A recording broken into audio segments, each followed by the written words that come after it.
استغفر الله العظيم الذي لا اله الا الله القيوم استغفر الله العظيم الذي لا اله الا الله.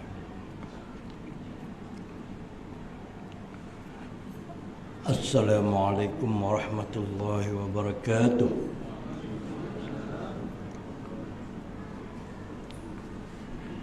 بسم الله والحمد لله والصلاة والسلام على رسول الله وعلى آله وصحبه ومن تبعه ووالاه. أما بعد فإن أصدق الحديث كتاب الله وخير الهدي هدي محمد صلى الله عليه وسلم وشر الأمور محدثاتها وكل محدثات بدعة وكل بدعة ضلالة وكما قال عليه الصلاة والسلام. Tuan-tuan imam, pegawai-pegawai surau, ahli jawatan kuasa, tuan-tuan dan puan-puan pelanggan setia surau dulu ini dan selama-lamanya, insya-Allah. Alhamdulillah, pada kali ini saya dapat menghadirkan diri ke surau yang berberkat ini. Mudah-mudahan kita dapat sama-sama membincangkan hal yang bersangkut paut dengan agama, khususnya mengenai akidah. Bulan sudah saya tidak dapat menghadirkan diri, tak sehat. Yang dekat-dekat dengan pilihan raya tu, dah bersiap dah, tiba-tiba pening dah. Stres semua kali. Stres dengan parti-parti politik ini dekat pilihan raya. Bilalah nak pilihan raya ni cepat-cepat dah. Banyak itu tak dapat hadir. Alhamdulillah dah selesai dah kot, dah semuanya dah reda dah. Mudah-mudahan spanduk-spanduk pun dah buang.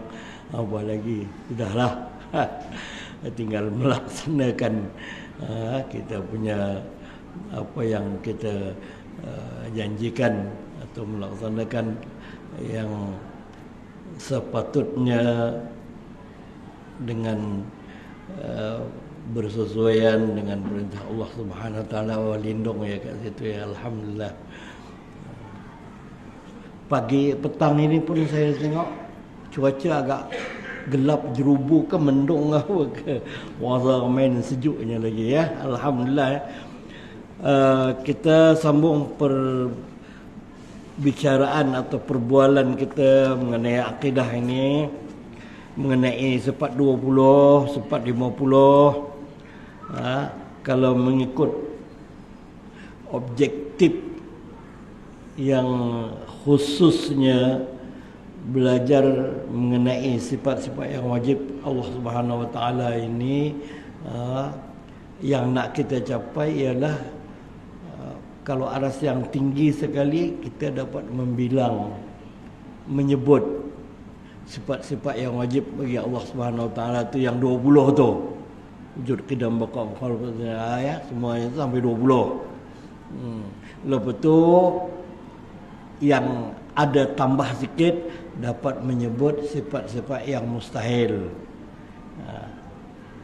Dan seterusnya sifat-sifat yang harus. Jadi 20 tu sifat wajib, 20 mustahil, 1 yang harus.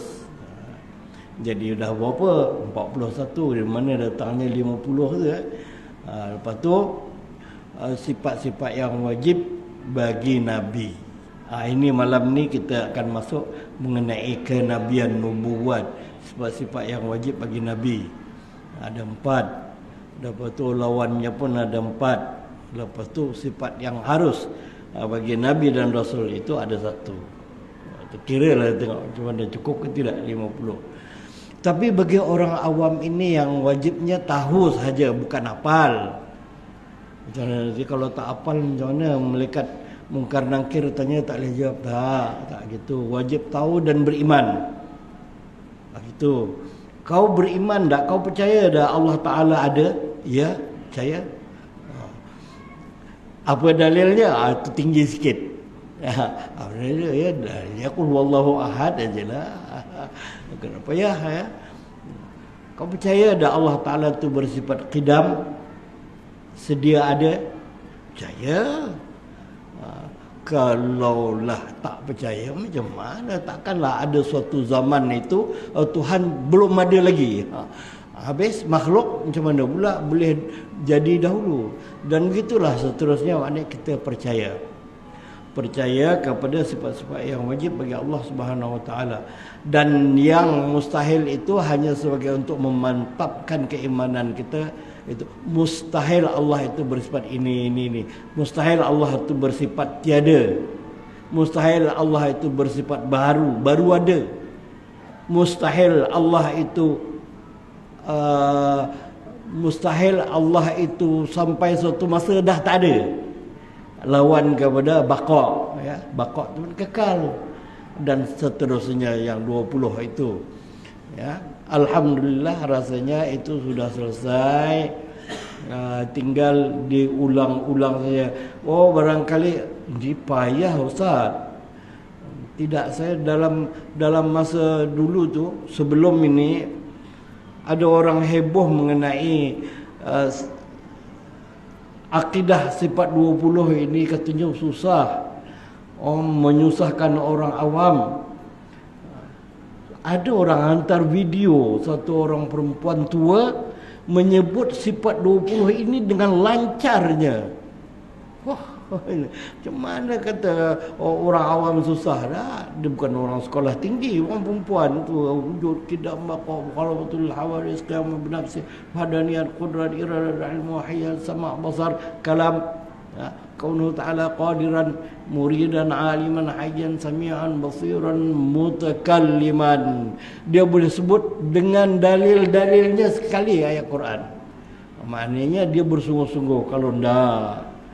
Kalau ndak akan mencari upaya, kalau tak akan mencari helah. Oh, payah ni. Tak ada tak tahu baca Jawi, baca yang Rumi. Ya. Sekarang ni kalau cari Google, suruh Google carikan pun ada. Baiklah, kita berpindah kepada perbicaraan kita malam ni mengenai kenabian. Nanti di dalam perbincangan itu ada membincangkan mengenai sifat-sifat wajib bagi Nabi dan Rasul, sifat-sifat yang mustahil, dan ada lagi pengertian-pengertian yang berkaitan dengan Nabi dan Rasul. Ya. Tuan-tuan tahu dah biasa dah, ini hanya mengulang kaji dan nak bagi mantap sahaja. Kita pun selalu menyebut beriman kepada para anbiya. Selalu kalau kita buat pengajian ke apa, tahlil ke apa, ada menyebut tu. Amr Rasulullah unzilaihi min rabbi wal mu'minun kullun amana billahi wa malaikatihi wa kutubihi wa rusulih. Wa rusulih itu maknanya beriman kepada para rasul. Baiklah, tuan-tuan barangkali sudah pernah berbincang-bincang mengenai itu, bahawa para Nabi itu bilangannya banyak, tak terbilang. Dalam kitab tua dia sebut seketi 2 laksa 400,000. Macam mana tu? Seketi 2 laksa tu bahasa orang dulu. Para Nabi itu bilangannya ialah 124,000. 124,000. Ingat tak? Nanti kalau malaikat tanya senang jawab. Oh, tahu. Nabi semuanya 124,000.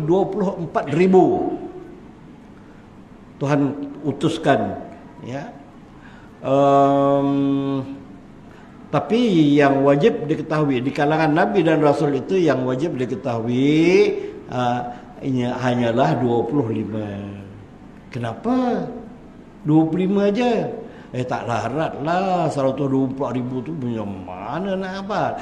Tapi yang 25 itu wajib dipercayai. Kenapa? Sebab ada dalam Quran, ada dalam hadis yang 25 tu.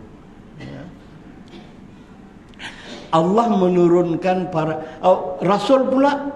Rasul itu ulama kata bilangan mereka ialah berapa tuan? 313. Ya, 313. Ingat tu dalam kepala. Jangan lupa. Nang kalau mereka tanya, tahu tak bilangan rasul berapa? Tahu. Pernah dengar kat masjid, kat surau 313.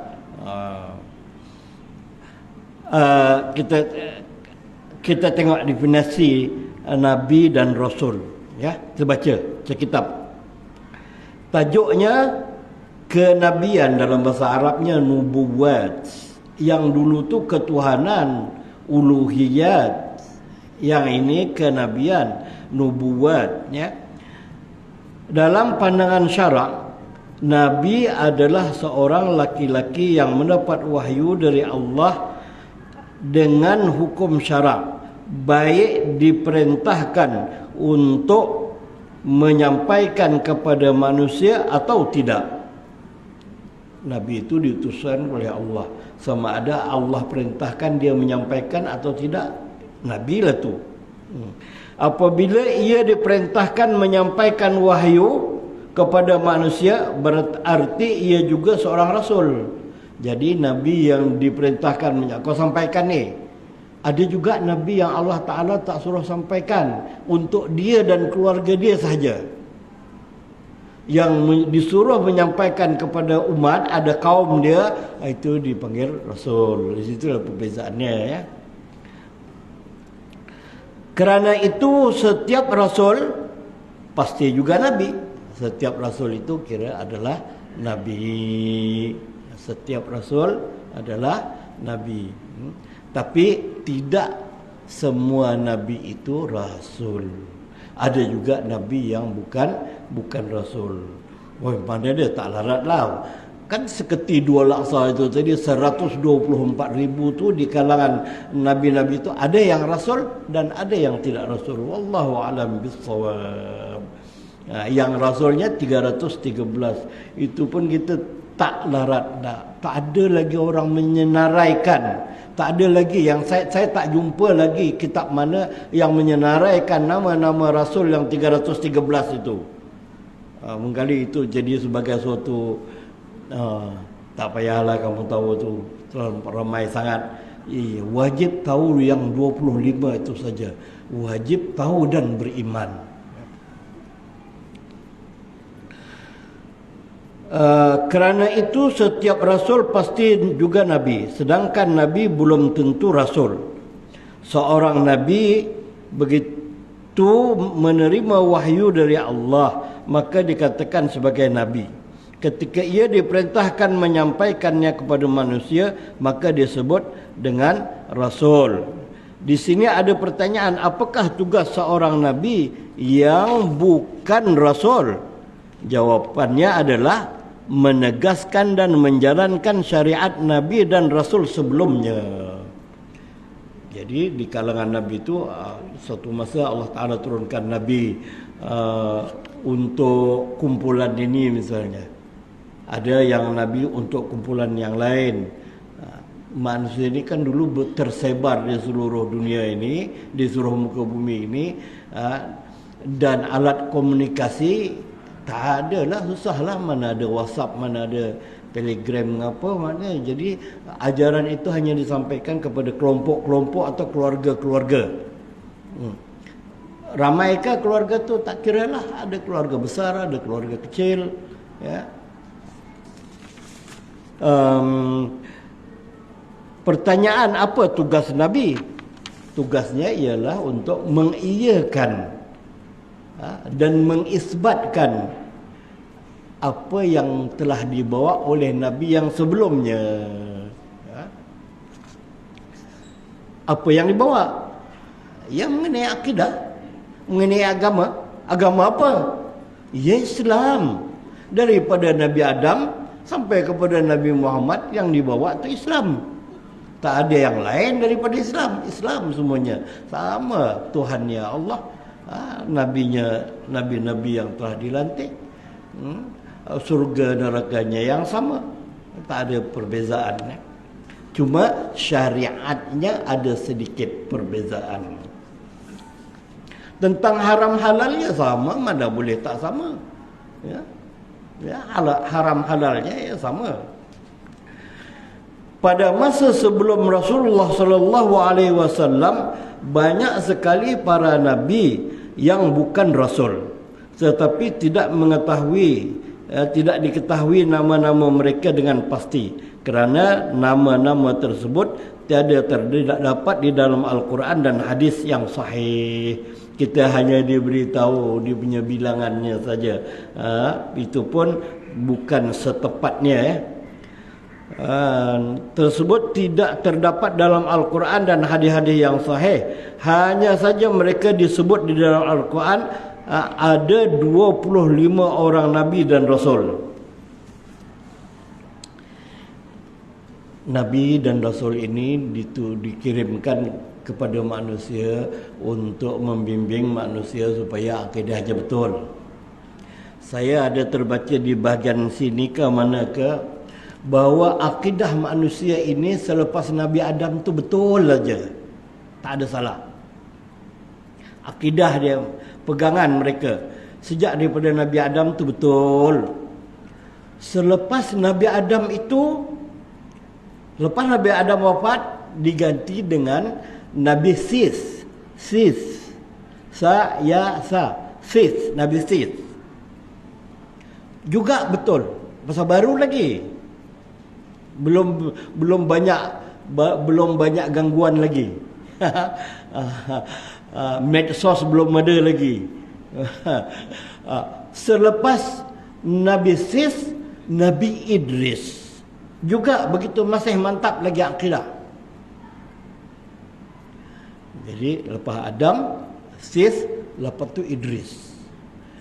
Lepas itu sudah mula goyang. Pasal apa? Iblis datang. Allah Ta'ala juga yang suruh, yang izinkan. Iblis datang, cakap, engkau orang ini, ulama-ulama engkau orang ni dah meninggal, dah tak ada. Jadi untuk mengingatkan kepada mereka itu, untuk ingat supaya kamu punya agama ni, ingat kepada nabi-nabi yang telah lepas itu, kau buat dia punya gambar, buat dia punya patung. Buat dia punya patung. Dan kamu selalu tengok, bukan kamu sembah, kamu tengok gitu. Oh, ini Adam. Oh, ini Sis. Ini Idris. Lama-lama tak puas, tak lah, disembah. Itulah jadinya. Lepas itu sampai kepada Nabi Allah Nuh alaihi salam, dah berkecamuk dah lintang pukang. Itu yang Allah Ta'ala turunkan bala tu. Allah Ta'ala turunkan Nabi Nuh, ajak umat-umatmu beriman, balik semula kepada akidah yang benar. Tak percaya, sikit sangat yang percaya. Jenuh Nabi Nuh tu, tak berapa belas orang aja katanya yang ikut. Anak dia pun tak nak ikut, isterinya pun tak nak ikut. Aduh, susah. Turunkan banjir, ditenggelamkan orang-orang yang tak percaya tu, tinggal orang yang percaya saja lagi yang selamat di atas bahtera Nabi Nuh itu.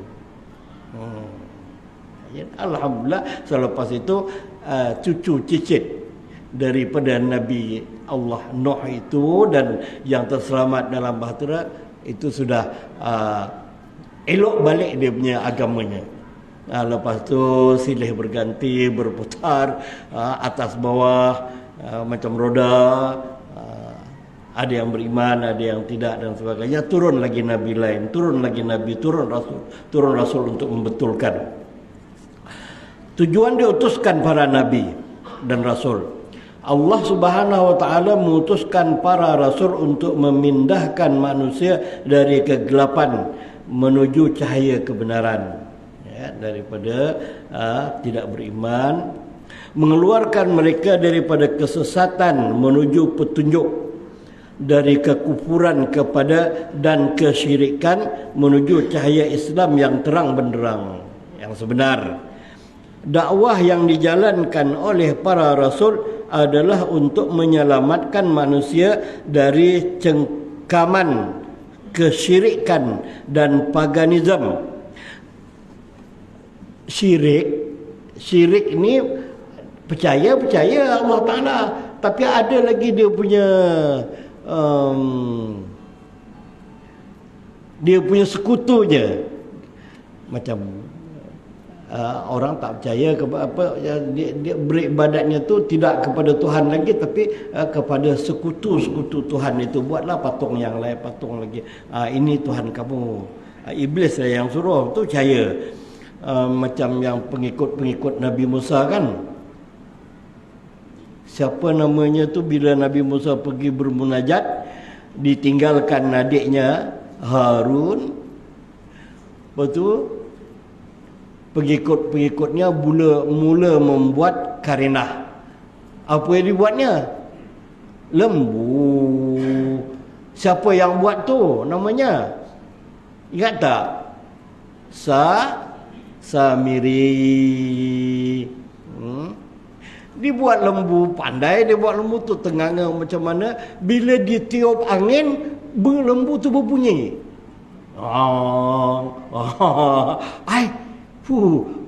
Inilah Tuhan kita. Musa pun tak tahu ni. Pakak-pakak menyembah lembu, patung lembu tu tadi. Ya Allah, takat tu aja. Ini Tuhan kah? Kamu yang buat tadi. Bunyinya pun cakap gitu aja.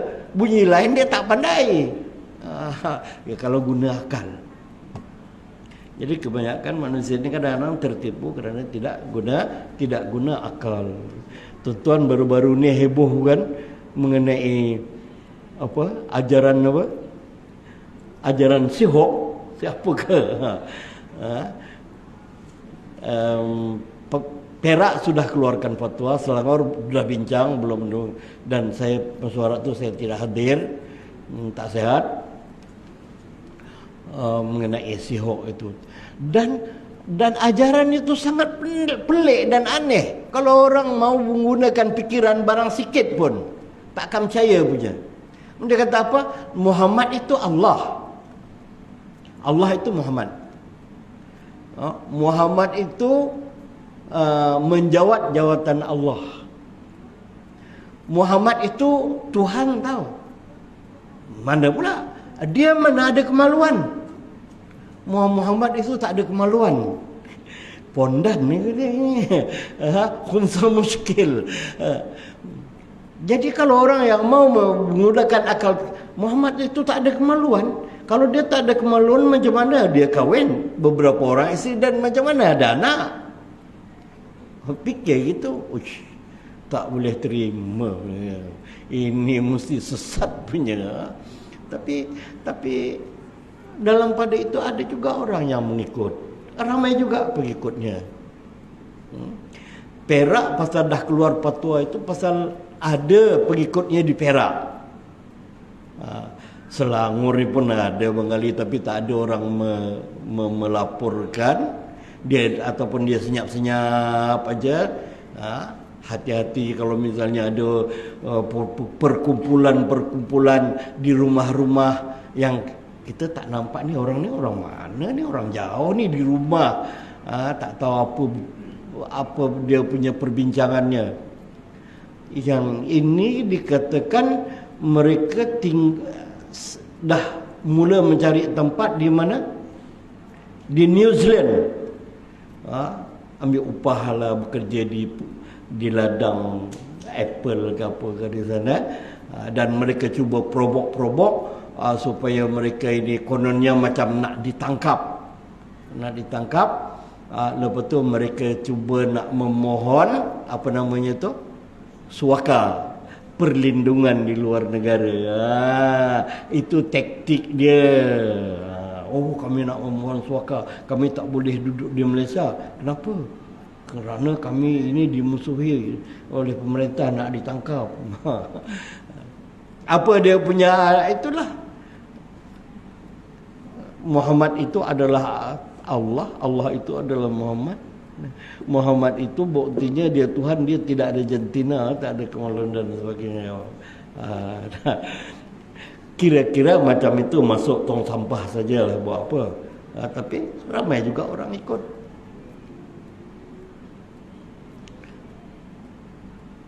Agama-agama yang sesat itu diikut orang mungkin pasal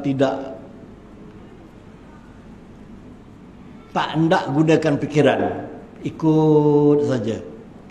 Tapi ada juga pasal ilmu hitam lah. Minum holy water barangkali lah. Kalau tak minum holy water, takkanlah dia boleh macam tu percaya. Apalah kau ni, macam tu pun aku tak percayalah. Tapi kalau dah kena air itu, terus percaya je lah. Tujuan diutuskan para rasul. Allah Subhanahu wa ta'ala mengutuskan para rasul untuk memindahkan manusia dari kegelapan tadi ya. Dakwah yang dijalankan oleh para rasul ialah untuk menyelamatkan manusia dari cengkaman syirik dan paganisme ini, menyembah berhala. Syirik itu dia menyekutukan Allah. Tapi yang penyembah berhala ini dia betul-betul sembah berhala. Dia kata ini wakil Tuhan. Wakil Tuhan apa? Dalam Quran kata, ini Tuhan kamu ke yang kamu buat dengan tangan kamu sendiri? Ya kan, yang Nabi Ibrahim pecahkan berhala itu. Dipecah-pecahkan, tinggalkan satu. Ibrahim, siapa yang memecahkan berhala ni? Ibrahim kata, tanyalah Tuhan kamu yang besar sekali tu. Kapak pun ada kat tangan dia. Tanya dia. Ibrahim, kau nak apa melawan kami ni? Kau ingat? Ya dah, dia Tuhan kamu. Tanyalah dia. Situ. Kalau terbuka lah, adalah sedikit ruang untuk berfikir. Tak juga. Dia ni kan batu, mana boleh mengamuk, memecah-pecahkan berhala. Yang akhirnya tak kira, dah tak mau gunakan pikiran, tangkap untuk dibakar Nabi Ibrahim itu. Waliyahzubillah. Menyucikan masyarakat dari noda kehancuran, kerosakan dan kegoncangan dari segi akidah ini diterangkan oleh Allah Subhanahu wa taala dalam surah Al-Baqarah. Kita boleh tengok dalam surah Al-Baqarah ayat wa kana nas ummatan wahidah. Saya bacakan dia punya maknanya. Manusia itu adalah umat yang satu. Setelah timbul perselisihan, maka Allah mengutus para nabi. Ini dulu elok aja. Selepas Nabi Adam, Nabi Sis, Nabi Idris, lepas tu sudah goncang. Sebagai pemberi peringatan kepada, dan Allah menurunkan bersama mereka kitab yang benar untuk memberi keputusan di antara manusia tentang perkara yang mereka perselisihkan. Tapi kitab-kitab yang diturunkan, kita kata kitab langit ini, kita tahu ada 4 ajalah. Itu pun kena tahu, setakat tahu ajalah. Ya, Allah menurunkan apa? Ada kitab 4 tu, Taurat, Zabur, Injil, Al-Quran. Al-Quran, Injil, Taurat, Zabur. 4. Ada lagi selain daripada 4 tu. Apa dia? Suhufi Ibrahim wa Musa. Suhuf Ibrahim dan suhuf Musa. Jadi catatan-catatan saja, yang tidak berbentuk kitab, ya, berbentuk buku. Ditulis kat mana-mana lah, kat dinding, kat mana dalam gua ke apa, ke pesanan-pesanan Nabi Ibrahim, ya, yang Allah suruh sampaikan. Untuk memberi keputusan antara manusia tentang perkara yang mereka perselisihkan. Tidaklah berselisih tentang kitab-kitab itu melainkan orang yang telah didatangkan kepada mereka kitab, iaitu yang telah datang kepada mereka keterangan yang nyata. Jadi bila diturunkan kitab-kitab itu untuk kau ikut yang ini, itu tak betul tu. Kerana dengki antara mereka sesama sendiri. Orang Yahudi kan dengki. Orang Yahudi dengki kepada orang Nasrani misalnya. Orang Nasrani dengki kepada orang Yahudi. Lepas tu dengki kepada Islam. Lalu diciptalah macam-macam karinah. Bukan mereka tak tahu, mereka tahu. Tapi oleh sebab ada hasad dengki, dia nak supaya Nabi yang akhir itu daripada Bani Israel, keturunan mereka. Tengok-tengok lah, orang Arab, bukan orang Israel. Maka Allah memberi petunjuk orang-orang yang beriman kepada kebenaran tentang hal yang mereka perselisihkan itu dengan kehendaknya. Dan Allah selalu memberi petunjuk orang yang dikehendaki pada jalan yang lurus. Tuan boleh tengok dalam surah Al-Baqarah ayat 213. Ayat di atas mengisytiharkan bahawa umat manusia sejak Nabi Adam alaihi salam, manusia pertama di dunia, mengikuti petunjuk dan agama yang benar, iaitu agama Islam. Jadi nak kata agama Islam ni jadi daripada dulu lagi, daripada Nabi Adam. Bukan agama Islam tu Nabi Muhammad aja. Setelah Nabi Adam wafat, Allah mengutuskan Nabi Sis. Oh, di sini rupanya saya dah baca. Lepas Nabi Adam wafat, itu lama, tak berapa ratus tahun umurnya. Itu diturunkan Nabi Sis alaihi salam yang mengikuti jejak ayahnya, iaitu Nabi Adam, dan menyebarkan ajaran Islam dan menerapkannya di muka bumi. Setelah Nabi Sis wafat, Allah mengutuskan Nabi Idris. Itu dia punya susur galurnya, step-step dia gitu. Lepas Nabi Adam, Nabi Sis, lepas tu Nabi Idris. Itu semua bagus, semuanya orang mau taat. Sampai saat itu kekufuran belum terjadi di muka bumi. Semua umat manusia adalah orang-orang yang beriman dan beragama Islam. Ya, tapi tak luas, tempatnya tak luas, sebab perhubungannya tak dapat luas, perjalanannya tak dapat nak jauh, menggunakan kenderaan binatang ataupun sampan ke apa, dekat tu je lah, tak berkembang. Tidak seperti sekarang ini, boleh dikatakan tidak ada lagi orang yang terkecuali daripada menganut agama yang benar. Mesti, sebab apa? Semuanya dah tersebar. Semua tersebar. Kebenaran Islam itu boleh diketahui di mana-mana. Al-Quran boleh diketahui di mana-mana. Quran ada terjemahannya dengan berbagai-bagai bahasa, dan ya, tidak ada orang terkecuali. Tak terhad. Kalau nabi-nabi dulu terhad kat kampung dia aja, kat negeri dia aja. Sekarang dah sudah meluas. Tuan-tuan ada terbaca dalam internet ni, di dalam Google ya. Orang nak renovate gereja tu dijual, dibeli oleh orang Islam. Nak direnovate, nak ditambah itu, ditambah ini. Bagus jugalah ya. Alhamdulillah. Bukan di ini, di US rasanya. Setelah Nabi Idris wafat, Iblis mendatangi manusia yang tadi saya sebut dan mengajak sebahagian mereka untuk membuat berhala yang menyerupai orang-orang saleh. Ya. Dari umat Nabi Idris alaihissalam, setelah pergantian beberapa generasi, masing-masing menanyakan generasi sebelumnya tentang berhala-berhala tersebut. Kemudian datanglah generasi yang menyembah berhala tersebut. Na'udzubillah. Azan dah. Oh.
La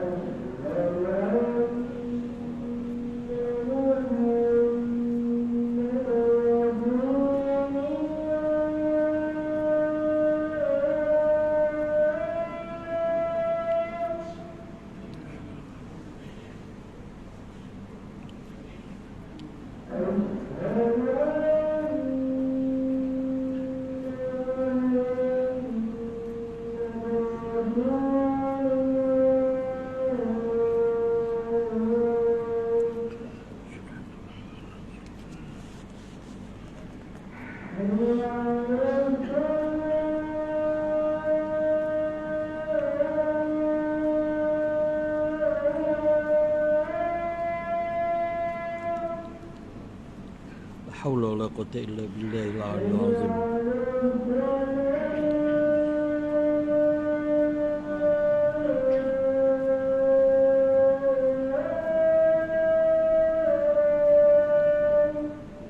Haula wala quwwata illa billahil azim.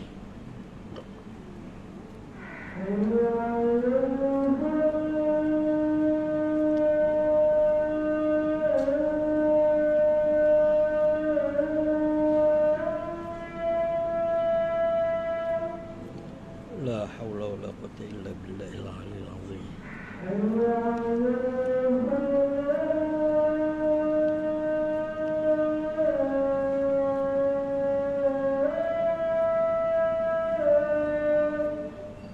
La haula wala quwwata illa billahil azim.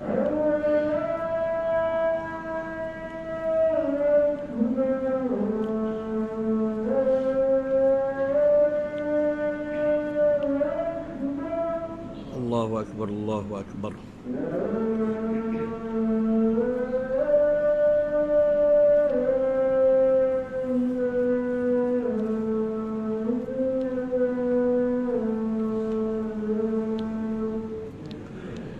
La ilaha illallah Muhammad Rasulullah sallallahu alaihi wasallam. Allahumma rabb hadhihi ad-da'wati at-tammah. Sayyidina Muhammadan al-wasilatu wa syafa'atu innaka la tukhliful mi'ada.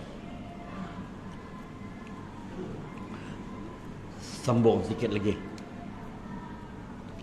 Tuan-tuan tak ada kenduri kot selepas ni. Saya hari itu di satu surau, saya syok sendiri menguraikan panjang sampai panjang daripada biasalah. Lepas sembahyang baru orang beritahu, sebenarnya malam ni ada kenduri lah Ustaz. Aduh, minta maaf lah. Kenapa tak beritahu awal? Kalau beritahu awal, saya azan berhenti terus lah kita. Memang kenduri lah. Ya. Baik, Nabi Nuh alaihissalam adalah Nabi pertama. Nabi Nuh alaihissalam adalah Nabi pertama yang diutus kepada orang-orang kafir yang berbuat kerosakan di muka bumi ini selepas yang tadi itu. Selepas Iblis suruh buat tokong tu tadi. Suruh buat patung. Pagan. Dan menyimpang dari ajaran kebenaran. Ibnu Abbas, sikit saja lagi ya. Ibnu Abbas radhiyallahu anhu berkata, jarak antara Nabi Nuh dan Nabi Adam adalah 10 generasi. Antara Nabi Nuh dengan Nabi Adam 10 generasi. Itu tengah-tengah itu ada beberapa orang Nabi. Agak 10 generasi itu berapa lama? 10 generasi. Betul. Satu generasi itu 100 tahun ya. 10 jadilah 1000 tahun ya. 10 generasi. Lamalah. Maknanya berbagai-bagai perkara berlaku tentang manusia ni, karinah manusia. Tapi ini mana jarak Nabi Nuh dan Nabi Adam adalah 10 generasi. Pada awalnya mereka mengikuti kebenaran. Kemudian mereka berselisih pendapat tentang agama. Maka Allah mengutus para nabi dan rasul. Di mana diambil ini fakta ini ambil kat mana? Ambil daripada tafsir Al-Qurtubi, Al-Jami' lil Ahkam, juzuk yang ketiga. Alhamdulillah adalah ada, walaupun tak tahulah kuat ke tidak ke dia punya sandarannya itu, mana kita ada maklumat. Oh, daripada Nabi Adam tu ke Nabi Nuh tu lama 10 generasi. Tahu 10 generasi itu berapa berapa ratus tahun ya. Wallahu alam bisawab. Akan datang kita terus masuk kepada sifat wajib para nabi dan rasul. Pada saya malam ini ada buku risalah mengenai sembahyang duduk di atas kursi. Ini untuk member-member yang dah masuk ahli sembahyang duduk atas kursi, ini ada panduan. Tapi begitu juga orang lain pun bakal juga ya, bakal nak duduk atas kursi. Bukanlah saya mendoakan, tapi mana tahu kita bukan terus muda aja. Saya dah terbalik jadi muda balik, dah gigi pun dah tak ada. Tapi orang muda pun mana tahu akan perlu kepada risalah ini, nak sembahyang duduk atas kursi atau nak sembahyang di bawah. Kalau aksiden ke apa ke, main futsal terseliuh, nak kena sembahyang juga. Maknanya nak kena tahu. Jadi saya tinggal risalah ini, panduan salat di atas kursi, yang dikeluarkan oleh Nur Hidayat Muhammad, dia seorang Pak Yai. Dia ni banyak menasihatkan pejabat agama Johor dan pejabat agama Negeri Sembilan dan Perak. Ini orang alim, tinggal di sini. Elok di photostat, simpan kat rumah, sebab nanti bila terserempak dengan suasana itu boleh buka. Oh, kalau macam ni macam mana? Kalau tak boleh duduk macam mana? Kalau tak boleh berdiri macam mana? Kalau tak boleh duduk langsung, macam mana sembahyang? Duduk atas kursi tak boleh, duduk di bawah pun tak boleh. Macam mana? Ada dalam sini, mudah-mudahan. Tapi cumanya tu dia punya rujukan tu dia bagi dalam bahasa Arab dan dia tak bagi makna. Saya kata, kenapa tak bagi makna? Dia kata ini dokumen untuk profesional, untuk pakar sahaja. Tapi orang awam boleh tengok dia punya natijah-natijahnya, ada dia bagi tahu tu. Bolehlah, alhamdulillah. Di Jabatan Mufti bagi tahu Selangor tak hendak buat lagi risalah yang mengenai duduk di atas kursi ni. Sebab sudah banyak dah. Kedah sudah ada, Pulau Pinang dah ada keluarkan, Negeri Sembilan awal lagi. Lepas tu Tok Guru di Perak tu, Tuan Guru Ruzaini, Tuan Guru di Perak tu sudah keluarkan. Jadi beberapa risalah ini pendapatnya dah tak sama dah, terlalu banyak sangat. Lalu mereka di mesyuarat JAKIM akan keluarkan suatu yang untuk mengatasi perbezaan ini. Okey, kita pakai yang ni ya. Jangan banyak-banyak sangat pandangan. Ambil satu. Okey. Jadi Selangor buat masa ni tak nak buat lagi, tapi mesyuarat itu sudah diadakan dah ada usaha-usaha untuk menghimpunkan pandangan-pandangan. Dan yang satu lagi ini, kalau tuan-tuan tak nak balik cepat ke apa, ini mengenai risalah mengenai surau jemaat. Ada tahiyatul masjid tak? Ada iktikaf tak? Jadi dalam risalah ini dihimpunkan fatwa-fatwa daripada negeri-negeri, termasuk Brunei, Perak, Darul Ifta Mesir dan Darul Ifta Jordan, mengenai iktikaf dan sunat tahiyatul masjid itu di mana sebenarnya? Di masjid sahajakah? Ataupun ada di surau kah juga? Sebab ada yang nak katakan surau pun masjid juga katanya. Sebab surau pun tempat sujud, tempat ibadat. Jadi bila ada risalah ini nanti, mudah-mudahan kita dapat menyatukan pandangan dan fatwa itu. Selain daripada masjid, tidak ada yang dinamakan sunat tahiyatul masjid. Fatwa wilayah persekutuan juga ada. Irsyadul Fatwa ada keluar. Tapi agak berlain daripada fatwa-fatwa negeri lain, fatwa Perak, Brunei begitu juga. Brunei pun mengatakan tidak ada tahiyatul masjid dan i'tikaf di surau Jumaat. Macam kita ni lah. Di surau Jumaat. Ada tak i'tikaf dan tahiyatul masjid? Tidak. Habis macam mana kalau masuk sini nak buat apa? Iya. Kalau nak sembahyang sunat yang lain lah. Sembahyang sunat wuduk ke? Sembahyang sunat bukan tahiyatul masjid, tak ada lah. Kalau tahiyatul masjid macam mana dia punya lapasnya? Usalli sunat tahiyatul masjid. Ini surau lah, bukan masjid. Jadi mudah-mudahan ada risalah ini. Maknanya kalau mufti dah keluarkan tu, kita pegang aja lah supaya jangan banyak sangat pandangan. Ya. Wallahu alam bisawab. Yang mengenai sembahyang atas kursi ni saya tinggal. Elok tuan-tuan ambil pinjam foto state, simpan kat rumah. Nah yang ni belum lagi. InsyaAllah nanti bila dah keluar di Jabatan Mufti, InsyaAllah akan saya sampaikan kat sini.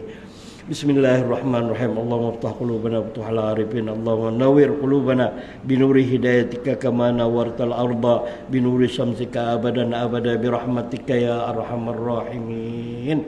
Wa sallallahu ala sayyidina Muhammad wa ala alihi wa sahbihi wa baraka wa sallam. Walhamdulillahi rabbil alamin.